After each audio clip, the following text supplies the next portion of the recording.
Queridos, hoje eu quero falar com vocês sobre um texto muito significativo, eu acho, né? E durante essa semana o Senhor falou bastante ao meu coração enquanto estava preparando essa mensagem, e eu espero que Ele fale também ao seu coração com aquilo que eu for trazer para vocês. Quero convidar você a abrir sua Bíblia lá em Mateus, capítulo 24, e eu quero ler com você os versículos 1 até o 13. Esse mesmo texto aí vai ter um paralelo lá em Marcos também, Marcos 13, mas vamos hoje trabalhar o texto aqui em Mateus. Mateus 24, 1 a 13. Jesus saiu do templo e enquanto caminhava, seus discípulos aproximaram-se dele para lhe mostrar as construções do templo. Vocês estão vendo tudo isso? Perguntou ele. Eu lhes garanto que não ficará aqui pedra sobre pedra, serão todas derrubadas. Tendo Jesus se assentado no Monte das Oliveiras, os discípulos dirigiram-se a ele em particular e disseram: Dize-nos, quando acontecerão essas coisas? E qual será o sinal da tua vinda e do fim dos tempos? Jesus respondeu: Cuidado, que ninguém os engane, pois muitos virão em meu nome dizendo: Eu sou o Cristo, e enganarão a muitos. Vocês ouvirão falar de guerras e rumores de guerras, mas não tenham medo, é necessário que tais coisas aconteçam, mas ainda não é o fim. Nação se levantará contra nação e reino contra reino. Haverá fomes e terremotos em vários lugares. Tudo isso será o início das dores. Então eles os entregarão para serem perseguidos e condenados à morte, e vocês serão odiados por todas as nações por minha causa. Naquele tempo, muitos ficarão escandalizados, trairão e odiarão uns aos outros, e numerosos falsos profetas surgirão e enganarão a muitos. Devido ao aumento da maldade, o amor de muitos esfriará, mas aquele que perseverar até o fim será salvo. Amém? Quero convidar você a baixar sua cabeça. Vamos orar novamente. Senhor nosso Deus, obrigado pela tua palavra, Pai. Obrigado pelo texto bíblico que nós temos, Senhor. Obrigado porque o Senhor fala conosco. Obrigado porque a tua palavra é viva, é eficaz. E eu te peço, Deus, que o Senhor esteja trabalhando o nosso coração, trabalhando a nossa mente, Senhor. Age agora, Senhor, através de tudo que falarmos aqui, Senhor. Que Teu Espírito tenha liberdade, Senhor. Total liberdade no nosso meio, Senhor. Repreendemos qualquer tentativa do inimigo, Senhor, de nos distrair, de tirar nossa atenção, de atrapalhar esse momento de culto, de mensagem, Senhor. E que a Tua palavra venha para os nossos corações, Pai, como uma flecha, Senhor, certeira, no alvo, Pai. E que nós possamos reconhecer a Tua voz, Senhor. Reconhecer o que o Senhor tem para o nosso coração, Senhor. Trabalha as nossas vidas, Senhor, e que seja ao mesmo tempo abençoado, Senhor, e que Tu estejas agindo em nosso meio, Senhor. É o que eu te peço, Pai. Amém. Queridos, a vida de Jesus, ela é permeada por conversas no caminho, né? Conversar no caminho, enquanto caminhavam, a gente pode dizer que é o modus operandi de Jesus. É como Jesus fazia as suas coisas, é como Jesus praticava as suas obras, é como Jesus vivia. Enquanto caminhavam, vai dizer o texto bíblico, para Cesareia, por exemplo, Jesus pergunta para eles: o que o povo diz que eu sou? Lembra? E aí vem aquelas respostas tão belas. Enquanto caminhavam para Cafarnaum e os discípulos discutiam sobre quem era o maior, quem era o mais importante, Jesus aproveita para fazer um ensino muito belo para eles e fala: quem quer ser o primeiro, que sirva a todos, que seja o último. Enquanto caminhavam para Jerusalém, por exemplo, Jesus vai falar sobre a sua morte e ressurreição. Enquanto ainda estavam caminhando para Jerusalém, Jesus encontra uma figueira e ali ensina para eles algo muito bonito sobre a fé e vai dizer que se alguém tiver fé e não duvidar, pode fazer não somente o que foi feito àquela figueira, mas aos montes, dizer, né, sai daqui para lá, e eles farão isso. Enquanto caminhavam, queridos, é a forma que Jesus ensina os seus discípulos. Enquanto caminhavam, é como Jesus pratica o seu ensino de vida, ensina os seus discípulos como viver. Assim também é, queridos, na nossa vida de fé. Da mesma forma que Jesus agia com seus discípulos, nós também precisamos viver. A vida de fé acontece no caminho.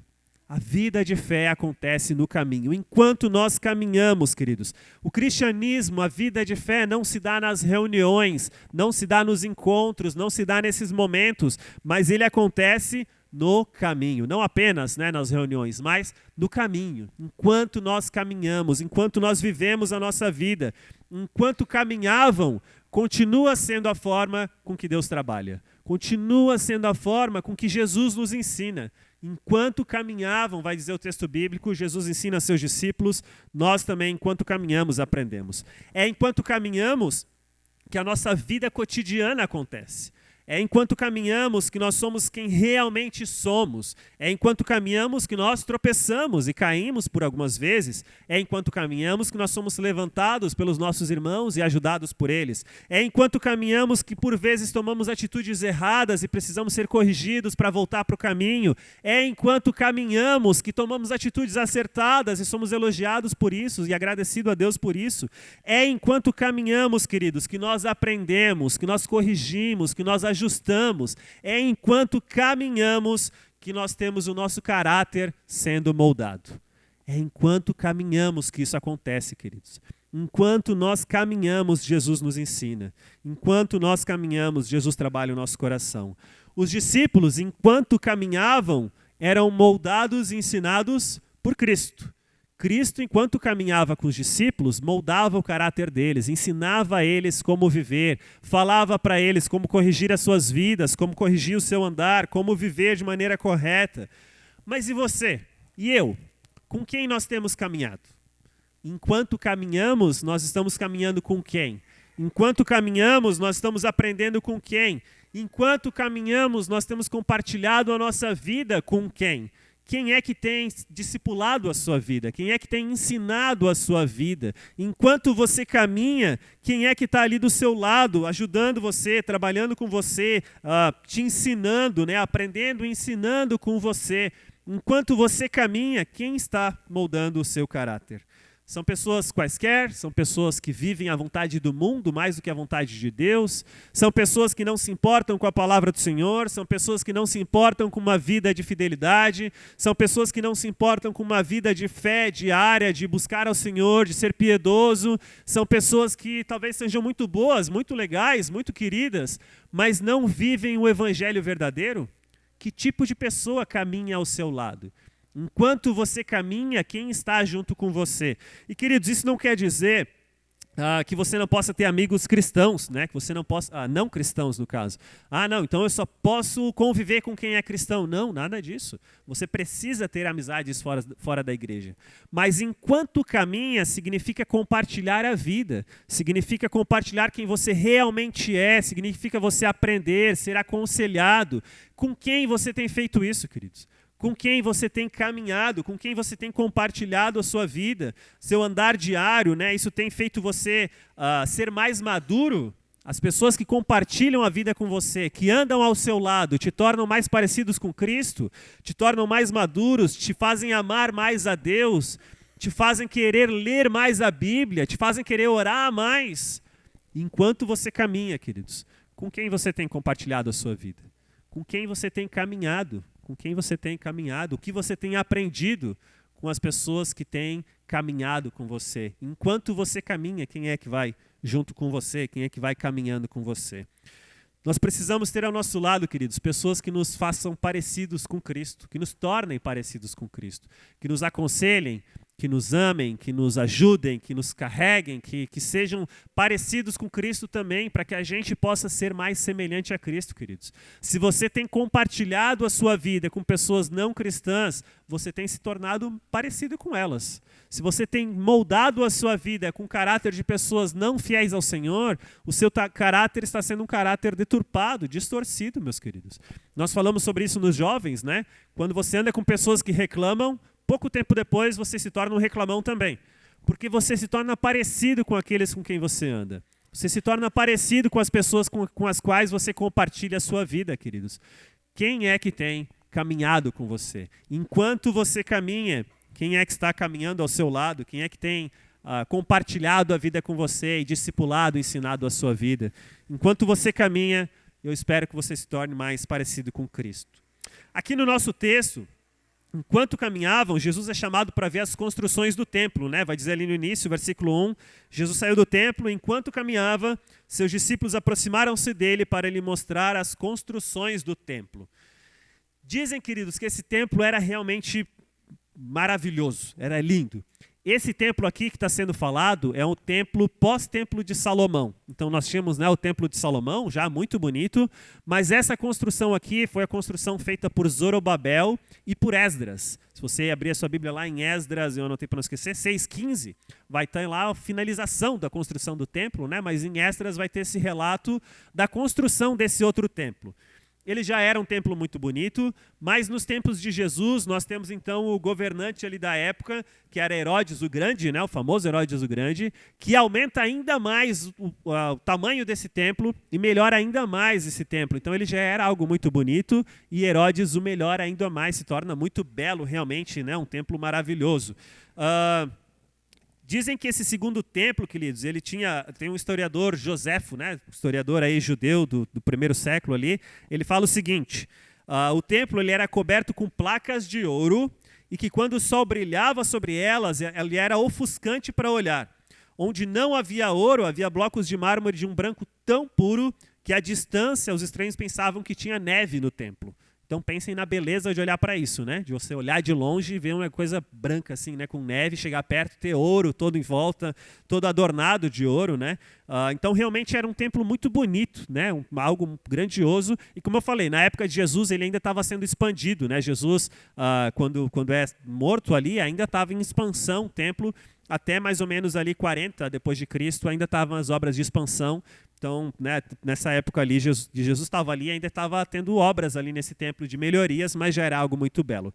Por isso, queridos, não era de se admirar que os discípulos falassem isso para Jesus, né? Olha as belezas desse templo, olha como ele é bonito, olha como, né, tem tantas coisas belas aqui, e como eu disse, ainda estava sendo melhorado. Mas, para Jesus, queridos, tudo aquilo lá, como vai dizer o texto bíblico, não passa de isto. Jesus vai dizer, vocês estão vendo tudo isto. Né? O templo, aquela beleza que podia falar tantos adjetivos, né, para deixar bonito, Jesus fala isso. Vocês estão vendo tudo isso? Tudo isso aqui que tem aqui, todas essas coisas. Para Jesus, aquilo era simplesmente uma construção vazia. Era uma construção que não tinha nada por dentro. E Jesus, então, faz a profecia sobre o templo. Né? Ele vai dizer, eu lhes garanto que não ficará aqui pedra sobre pedra. Todas serão derrubadas. Vejam só, queridos, mais ou menos 40 anos depois de Jesus falar isso, houve uma revolução em Israel. Judeus brigaram contra os romanos ali, que governavam na época, e houve uma revolução muito grande e os judeus começaram a perder e eles se abrigaram na construção mais forte daquela época e mais segura, que era o templo. Se abrigaram no templo. Então os judeus estão lá abrigados no templo para se proteger e dizem que um soldado romano bêbado inicia um incêndio no templo que detona com todo o templo, incendia todo o templo, acaba com todo o templo. E então, por causa disso, aquelas placas de ouro, elas derretem e elas acabam no meio das pedras, né? Porque elas estavam por cima, adornando tudo, e dizem que aquele ouro derreteu. E o capitão romano, então, para não perder aquele ouro, manda fazer o quê? Desmontar o templo, pedra por pedra. Pedra por pedra, o templo, então, é desmontado para recuperar o ouro. E o que Jesus fala ali na profecia dele? Não ficará aqui pedra sobre pedra. Vejam só que bonito, né? E diz então que nos dias atuais a gente não consegue saber nem onde é que são as colunas fundamentais, onde é que estava exatamente localizado, porque foi totalmente desmontado o templo, todas as pedras foram retiradas para se recuperar o ouro. E a profecia então que Cristo aqui nos trouxe se cumpre, né? 40 anos depois ali dele ter falado essas palavras. Com isso, queridos, nós vemos então o quanto Deus se preocupa com a beleza exterior, o quanto Deus está preocupado com aquilo que está por fora, né? Qualquer igreja, qualquer templo, qualquer lugar, por mais belo que seja, por maior que seja, por mais cheio que seja, por mais extravagante que seja, qualquer outro tipo, queridos, não significa nada para Deus se não houver essência, se não houver algo lá dentro. Toda a beleza exterior, toda a beleza externa não significa absolutamente nada, queridos. Pouco tempo antes de Jesus falar essas palavras aqui, ele já havia deixado isso muito claro, né? Vocês vão lembrar da discussão de Jesus com os fariseus e os mestres da lei, e Jesus vai dizer para eles, vocês são como sepulcros caiados. sepulcros caiados, né? Não passam de templos que estão por dentro cheios de ossos, né? Por fora são muito bonitos, mas por dentro é cheio de ossos, ou seja, morte, né? Não tem nada belo dentro de vocês. Essa é a palavra de Jesus para os fariseus e para os mestres da lei. Olha, por fora vocês são muito bonitos, vocês cumprem os rituais, vocês fazem o que tem que fazer, mas por dentro vocês estão mortos, não tem nada ali dentro, não tem nada de belo. E Jesus novamente nos mostra isso um capítulo depois. Olha esse templo e fala, tudo isso não significa nada, tudo isso não quer dizer nada se não houver essência. E queridos, assim é a vida daqueles que vivem uma religiosidade. Assim é a vida daqueles que acham que a fé se dá num cumprir de rituais, num fazer coisas, né? Num cumprir tabelas, enfim, cumprir as cotas semanais, né, de coisas para Deus. Eu tenho que cumprir as minhas cotas, tenho que ir nas reuniões, tenho que ir, né, nos momentos. Não que isso é ruim, queridos, mas isso não é vida de fé. Fazer isso não é a vida com o Senhor. Nós não vivemos um evangelho fidedigno se não cumprirmos isso também, né? Mas enquanto caminharmos, fazermos isso.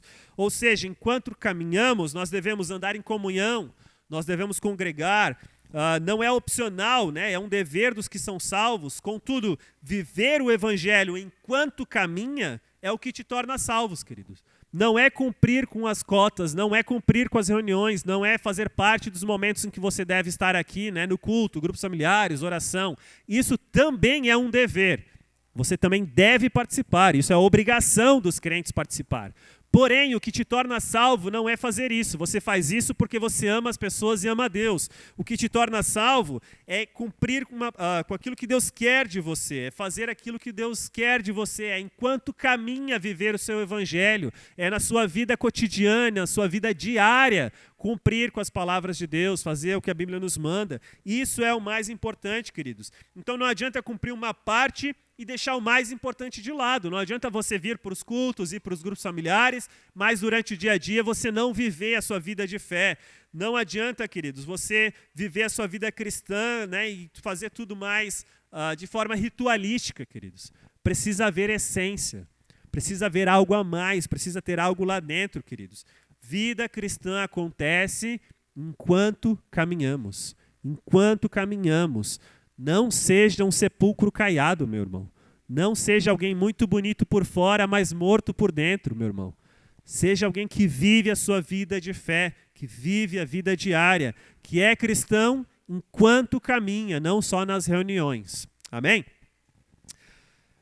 A dúvida dos discípulos agora, meus irmãos, se torna a dúvida que muita gente tem sempre que a gente vai falar sobre o fim dos tempos, né? A humanidade e tudo mais, que é quando? Quando é que vai acontecer, né? Quando que é isso, Senhor? Quando que vai ser, né? Como é que a gente pode se preparar com isso? Quando vai ser? Quando o mundo vai acabar? Quando Jesus vai voltar, né? Com tantas perguntas que a gente tem sobre esse assunto, essa também é a dúvida dos discípulos, queridos.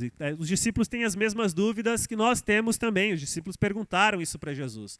Mas Jesus, de forma muito bela, não começa o seu ensino falando, olha, vai ser assim, assim, assim, né? Ele começa com versículo 4, Jesus respondeu, cuidado.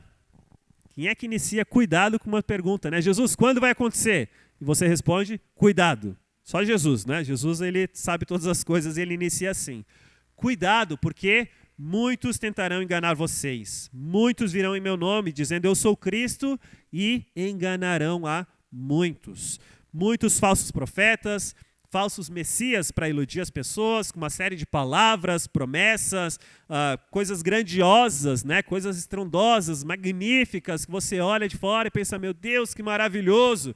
Tudo isso para projetar paraísos, entre aspas, queridos, por meio de programas, por meio de atos magníficos de poder, de imposição, de força, de demonstrações, de coisas do tipo, para enganar, queridos, para nos fazer pensar que aquilo é realmente uma atitude do Senhor.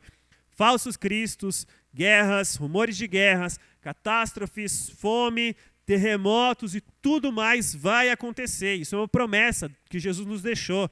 Mas não tenham medo. Não tenham medo, vai dizer Jesus. Essas coisas precisam acontecer. Essas coisas devem acontecer. Mas ainda não é o fim, vai dizer Jesus. Ainda não é o fim. Ainda não acabou. Ainda não é o final de todas as coisas. Primeiro, queridos, Jesus nos deixa saber, então, o que vai acontecer em aspectos mais globais, né, mais gerais, assim. Jesus dá um panorama geral sobre o que vai acontecer.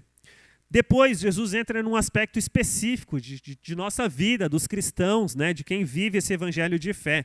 Jesus se dirige agora para aqueles que creem nele, para aqueles que creem em quem ele é, para aqueles que creem que ele é o Messias. E Jesus vai dizer, então, ali, versículo 9, então eles os entregarão para serem perseguidos e condenados à morte. E vocês serão odiados por todas as nações por minha causa. Naquele tempo, muitos ficarão escandalizados, trairão e odiarão uns aos outros, e numerosos falsos profetas surgirão e enganarão a muitos. Devido ao aumento da maldade, o amor de muitos se esfriará, mas aquele que permanecer até o fim, fiel até o fim, será salvo. Não é a largada, queridos, mas é a chegada que coroa a corrida do cristão. Não é começar bem que nos torna cristãos salvos. Não é começar bem que nos faz chegar ao céu, queridos. É terminar bem. Terminar bem é mais importante do que começar bem. Terminar bem é mais importante do que a largada na sua vida de fé. Todo mundo que corre ou já correu, né, alguma coisa assim, pessoal aí que gosta de correr, sabe que não adianta você na largada disparar todo o fôlego, né, e com todas as forças, chegar na metade do caminho e não ter mais energia. Né? As meninas querem correr aí, ó. Não adianta. Você começar correndo com tudo que você tem e você não chegar nem na metade do caminho. Não é assim que funciona. Numa corrida, você precisa dosando a sua energia, o seu gás ali, para você chegar bem no final, para você chegar forte no final, ou para você chegar no final, né? Se você não dosar as suas energias, você não chega no final.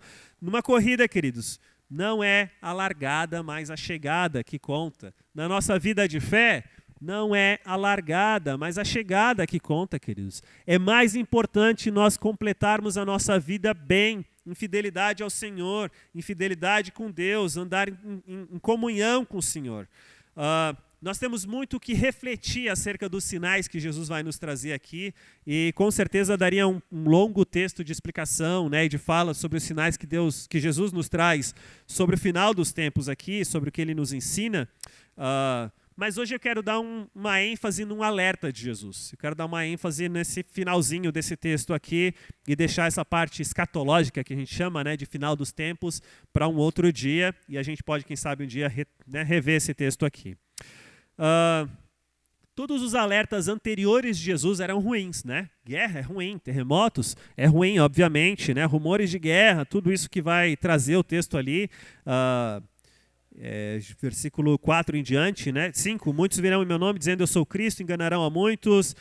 Guerras, rumores de guerras, é necessário que tais coisas aconteçam, nação se levantará contra a nação, reino contra reino, haverá fome, terremotos, tudo isso é muito ruim, a gente sabe que é muito ruim, tudo isso, né? A gente sabe que isso são catástrofes, que são coisas que abalam, né, o mundo, mas tudo isso são fatores externos, queridos, tudo isso são fatores que acontecem fora, né, do ambiente igreja, fora do ser igreja.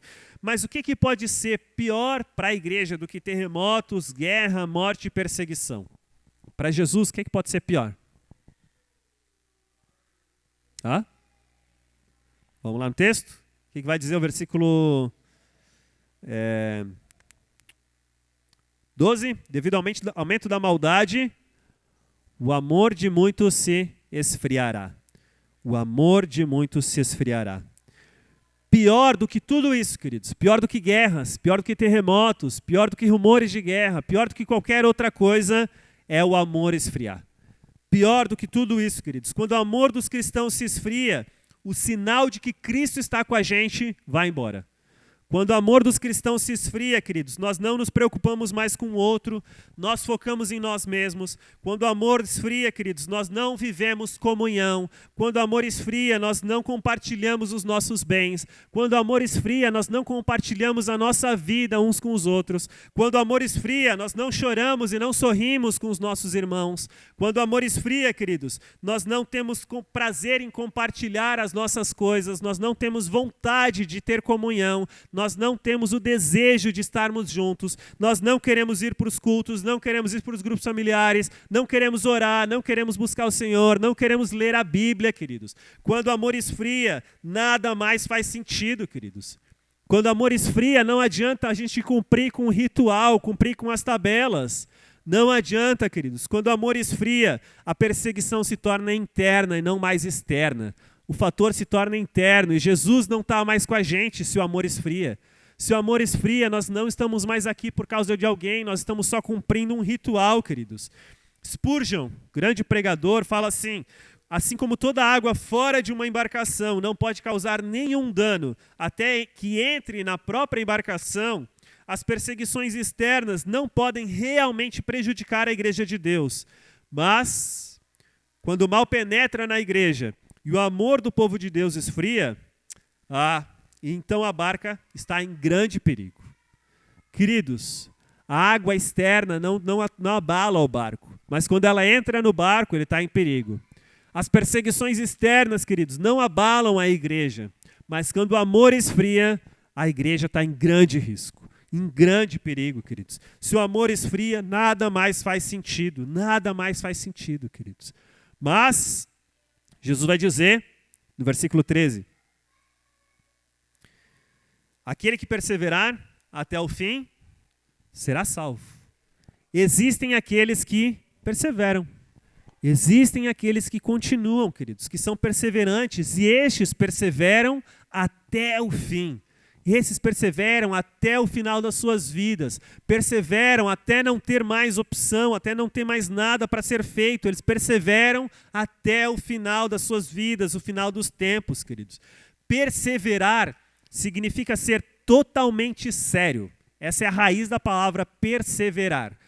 Per significa total, né, completo, perfeito, e severo significa sério, né, firme. Você talvez já ouviu falar de alguém que é muito severo, né, alguém que é muito correto, muito rígido. É isso que significa, queridos. Perseverar significa ser totalmente rígido, totalmente sério, totalmente, né, firme naquilo que você está vivendo, naquilo que você está fazendo. Ou seja, queridos, Jesus está falando que aqueles que não levam na brincadeira a vida com Deus, que não levam de qualquer jeito, que não levam de qualquer forma a vida com Deus, estes serão salvos, queridos. É isso que significa perseverar, ou seja, ser totalmente sério naquilo que quer viver. Alguém severo é alguém muito rigoroso, muito sério no que acredita, no que quer viver, no que pensa. Jesus quer então que nós encaremos a nossa vida de fé de uma forma totalmente séria, de uma forma totalmente severa, queridos. É assim que tem que ser a nossa vida de fé. Não dá para encarar a vida de fé na brincadeira, queridos. Não dá para encarar a vida de fé de qualquer forma.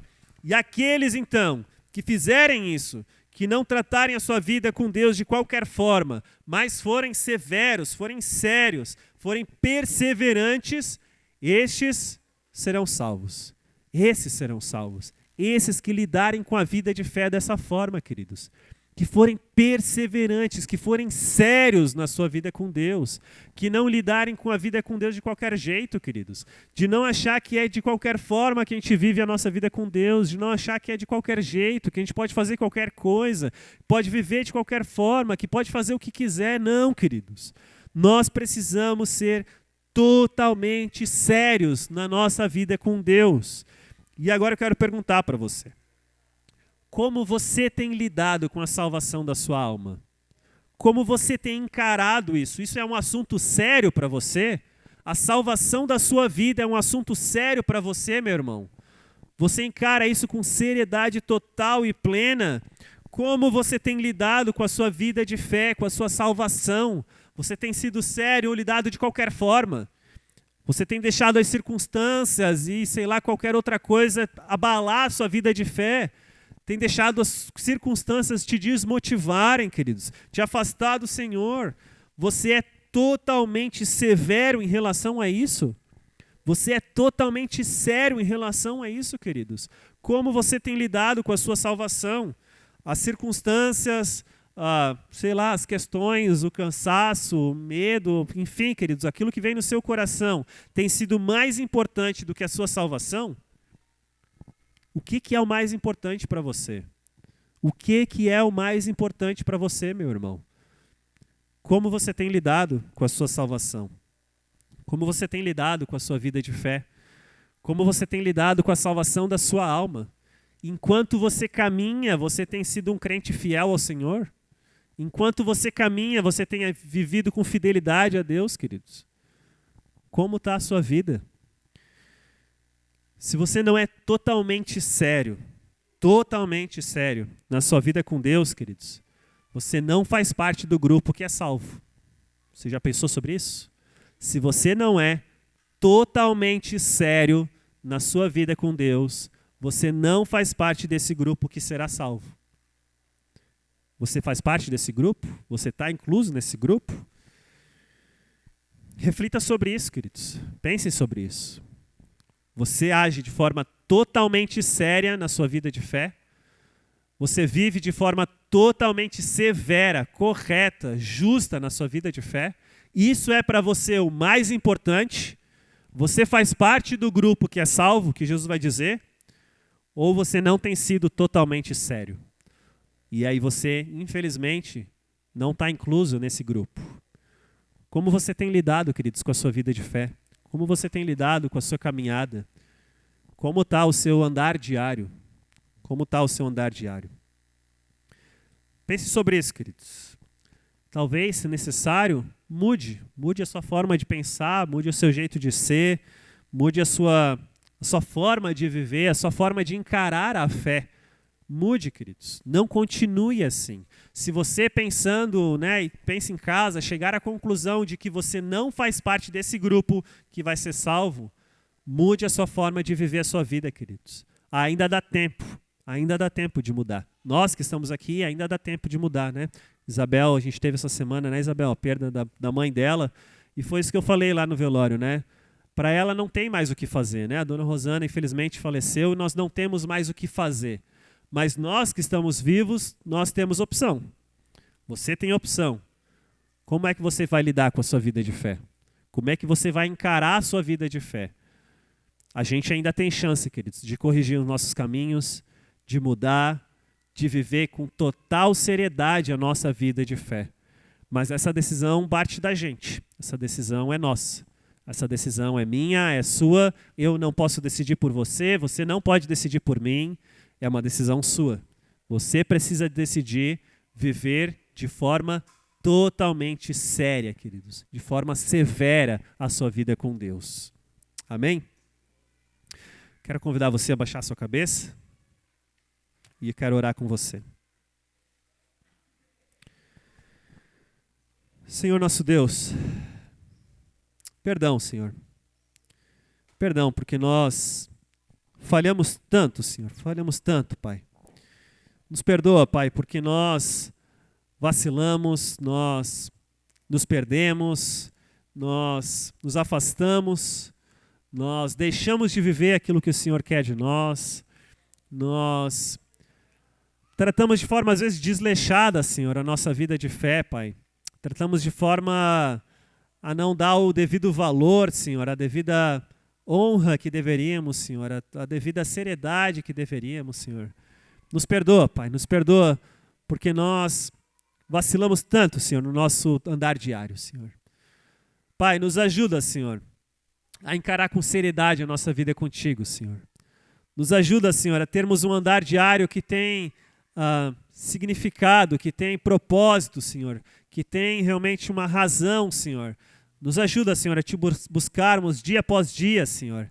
Nos ajuda, Senhor, para que o nosso enquanto caminha, Senhor, seja um caminhar contigo, Senhor, com os irmãos que amam a Ti, Senhor, que nos aproximam de Ti, que nos tornam parecidos contigo, Senhor.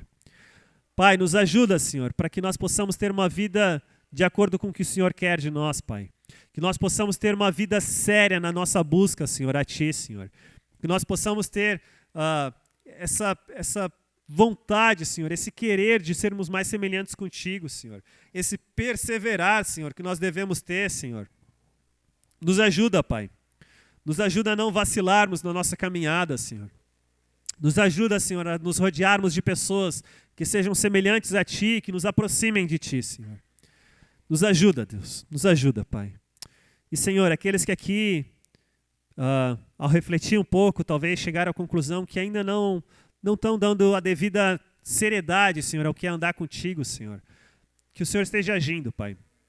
Que o Senhor esteja trabalhando, Deus. Que eles possam se arrepender dos seus maus caminhos, Senhor, e se voltar para Ti, Senhor, com total seriedade, Senhor. Com uma vida entregue a Ti, Senhor. Com uma vida rendida a Ti, Senhor. E que, Senhor, a partir de hoje, Senhor, nós possamos mais e mais sermos semelhantes a Ti, Senhor. Que nós tenhamos mais e mais membros aqui, Senhor, que querem ser parecidos contigo, Senhor. Que querem ser semelhantes a Ti, Senhor. Que querem lidar e tratar a vida de fé, Senhor, de uma forma totalmente séria, Senhor. Dedicada, Senhor. Entregue a Ti, Pai. Senhor, não nos deixa sermos sepulcros caiados, Senhor. Não permite que essa igreja se torne um sepulcro caiado, Senhor. Mas que nós sejamos fiéis a Ti, Senhor.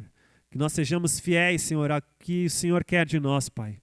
Que nós andemos em fidelidade contigo, Senhor, em amor a Ti, Senhor. E que aqueles que estiverem aqui com a gente, Senhor, sejam pessoas que querem ser semelhantes a Ti, Senhor. Que buscam mais e mais a Ti, Senhor, serem parecidos contigo, Senhor. Que entendem que as coisas desse mundo, Senhor, aquilo que o mundo tem a oferecer é passageiro, é mal, não vale de nada, não nos traz ganho nenhum, Senhor. Mas o nosso andar contigo, Senhor, tem um valor eterno, Pai. Tem um valor inestimável, Senhor, que é a salvação das nossas almas, Pai. Nos ajuda, Senhor, a compreender isso profundamente e verdadeiramente, Senhor. Amém, Pai. Amém, Senhor.